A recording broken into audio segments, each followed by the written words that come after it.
NASA is funded by the public, the American people. They deserve to know the results of NASA-funded research, no matter where it occurs. Liftoff goes you. The fundamental thing that drives my research is answering those big questions. How did we get here, and are we alone? The main question is, how can we put people on the moon and continue to live there so we can become an interplanetary species? My research area is wildfire and public health. Science is a part of everything that is happening around us, and it's a part of the policies and the decisions that are being made at every level, the international and national, to the local, to the everyday. STEM fields are so critical to economic growth in our country. One of the challenges is finding scientists that are actually good at communicating and interacting with the public. People think of scientists as really capable, but not necessarily very warm. And so that gets tricky. What really sparked NASA SCoPE was a National Academy study, which found that NASA's Science Activation Program was doing these amazing things, but scientists like myself struggle sometimes to really communicate the excitement of our science more broadly. My research involves how trees respond to climate, specifically using tree rings and remote sensing. I grew up in a home that did not do a lot of science education, and I didn't actually know a lot about science growing up. That's part of the reason I think I like being a science communicator. When I communicate my science, the vast majority of people that I interact with have no idea what I'm doing. The SCoPE project is specifically designed to try to overcome some of these limitations or barriers that scientists and early career scientists specifically run up against. The SCoPE project has several different types of on-ramps. They can get some training in science communication. The workshop immersed us into different tools that you can use to improve your science communication skills.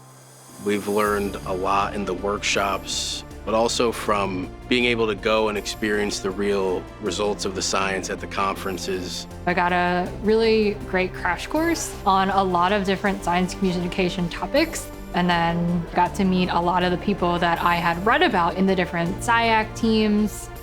We do have funding mechanisms to be able to support these early career scientists. So we have travel grants that they can use to get to these conferences. They covered my travel expenses there and back.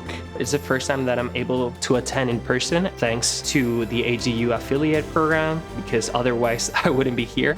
Another on-ramp that we have is our seed grants, between $5,000 and $20,000 a year. Putting ocean research with space research and connecting that into a planetarium show and then taking that out into my community was immensely impactful to me and my career. I was in a meeting with NASA Astrobiology Science Guild, and Open Space was showing us how they have all this software and visual things that you can do for astrobiology outreach. A main goal of the Open Space project is to shorten the distance between scientists and the public. Scientists can bring the data that they've discovered, that they've gathered into Open Space, and then they can use the software to tell about their research to audiences of all kinds. Jessica was in my chat and she was like, oh, you could apply for a NASA SCoPE grant and you could work with Open Space and build your own show. So I actually won the grant to do that, putting ocean elements into the planetarium show. I started taking a portable dome out into my community and sharing science with these children who don't get an opportunity to ever go to a planetarium has been absolutely unbelievable. It has changed my life, and I know that it's changing children's lives too, and I would have never gotten into this if it wasn't for NASA SCoPE. Oh man, here I am crying again. My biggest hope for the future is that the federal government will continue to fund science activation. SCoPE is about empowering the science that NASA is supporting. The more you build trust and build connection between a scientist and their audience, the better and more receptive those audiences are. Grant writing, grant management, communication are some of the core backbones of science that you're not going to be able to get in the classroom, really. Being a part of SCoPE allows me to actually share how interdisciplinary my research is. We always see arts and science as two separate topics, but you can actually combine them to better connect your science with the general audience. It's been a really great experience to connect with other people that have those priorities. I just know that whatever is coming next is going to be even bigger and even better.